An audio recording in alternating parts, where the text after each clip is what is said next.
Hello, everyone, and welcome back to the English Learning Podcast.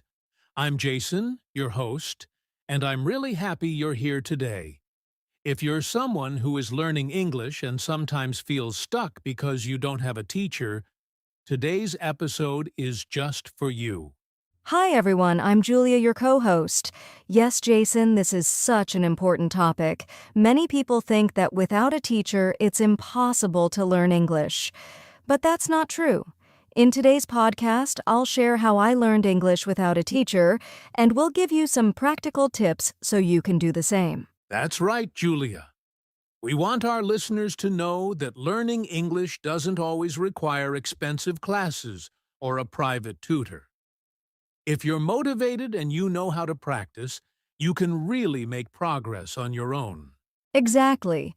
And the best part is, we'll keep the conversation simple and easy so that everyone, even beginner learners, can follow along and learn something new. So, grab a notebook, relax, and let's dive into today's topic, how I learned English without a teacher. So, Julia, let's get into your story.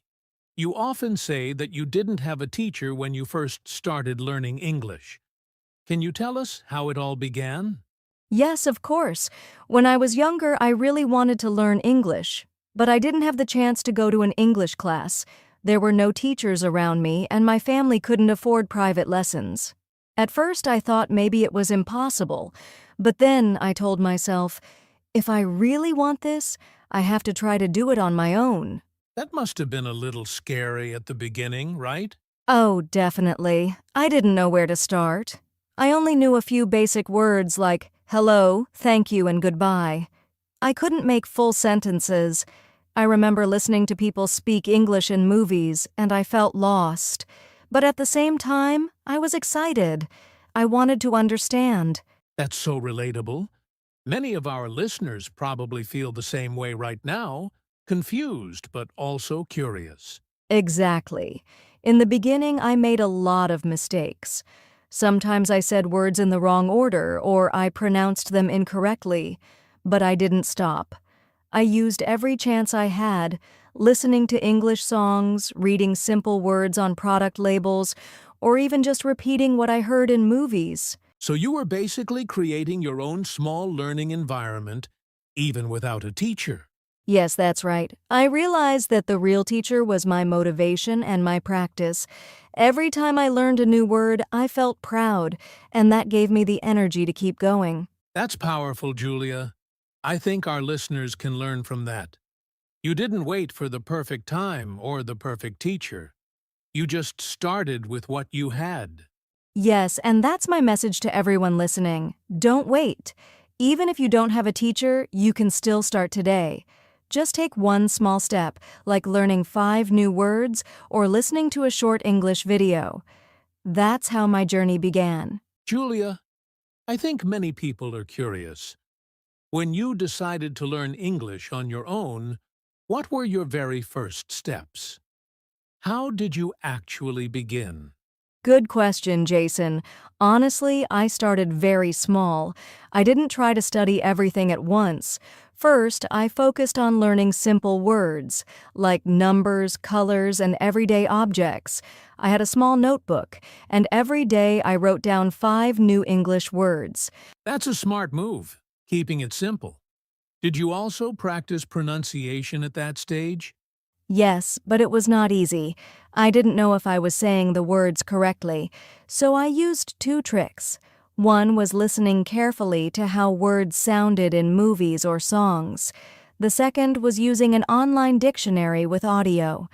I listened and repeated many times until I felt confident. I love that. You were building a habit, not just studying randomly. And 5 words a day doesn't sound too hard. Exactly. I think that's important. Don't try to learn too much at once. It's better to learn a little bit every day. That way you don't feel tired or stressed, and you can remember better. That's a really good point. A lot of learners think they need to memorize hundreds of words at once. But you're saying, start small and be consistent. Yes, and another small step I took was writing short sentences with the new words. For example, if I learned the word apple, I wrote I like an apple or the apple is red. Very simple, but it helped me connect the words together. That's great advice, Julia. So, listeners, if you're starting without a teacher, remember Julia's first steps. Learn a few words each day. Repeat and practice pronunciation. Try making simple sentences. Yes, and don't worry if your sentences are not perfect. What matters is that you are practicing. Little by little, you will improve. Julia, after learning some basic words and sentences, how did you continue?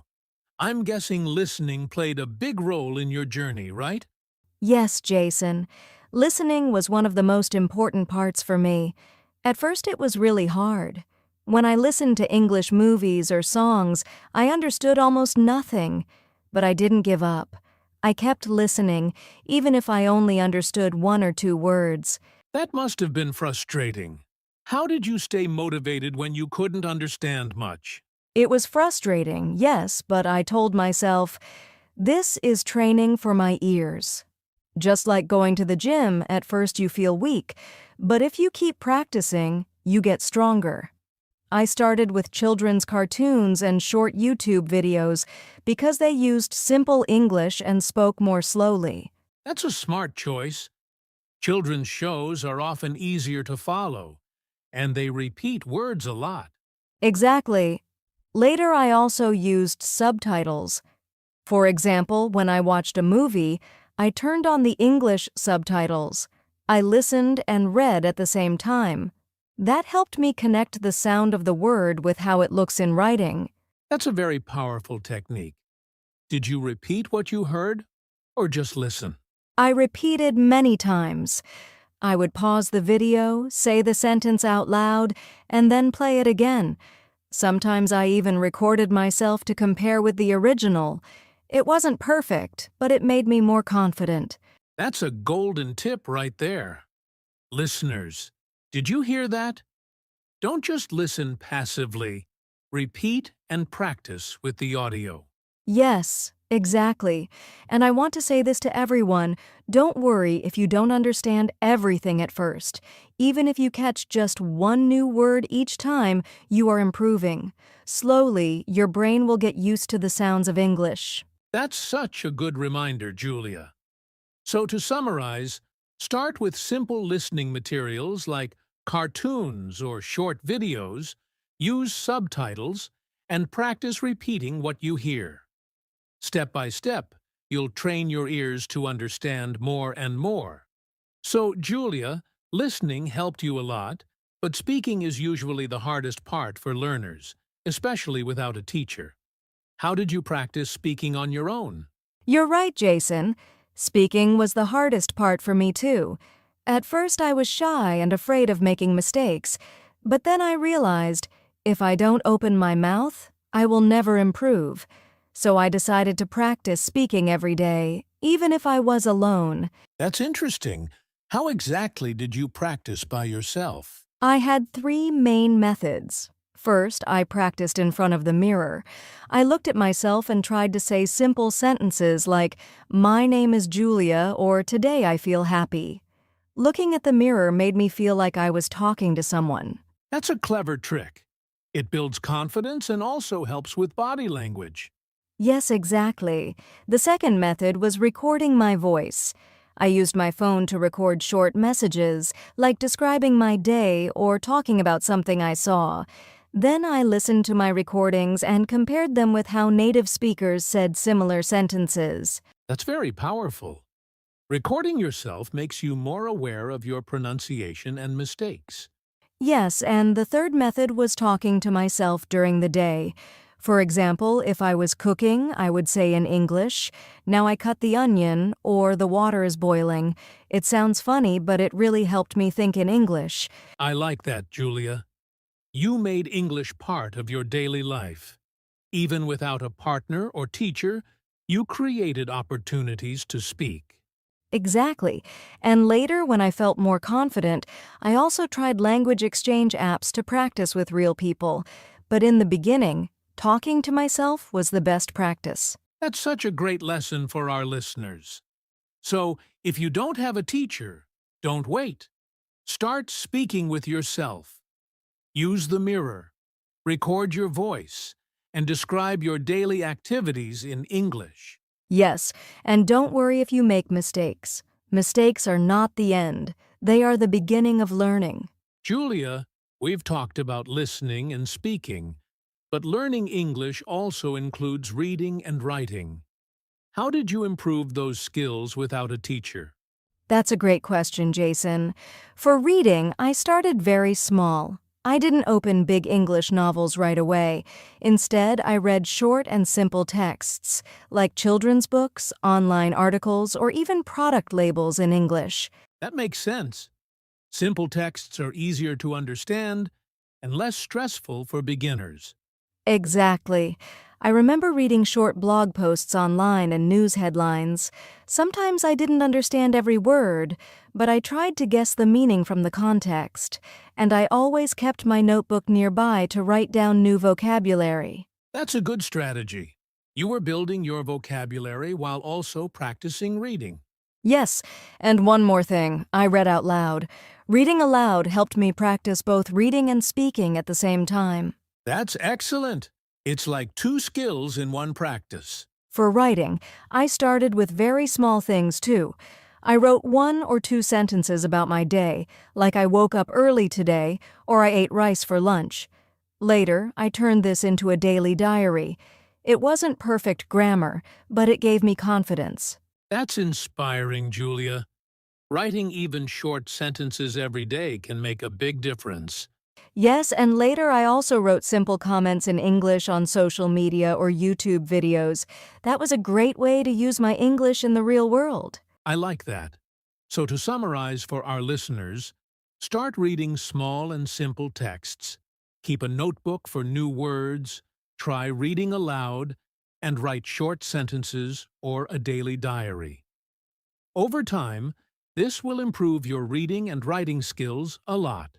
Exactly, Jason. The most important thing is not perfection, it's practice. Julia, so far your journey sounds very inspiring, but I'm sure learning English without a teacher was not always easy.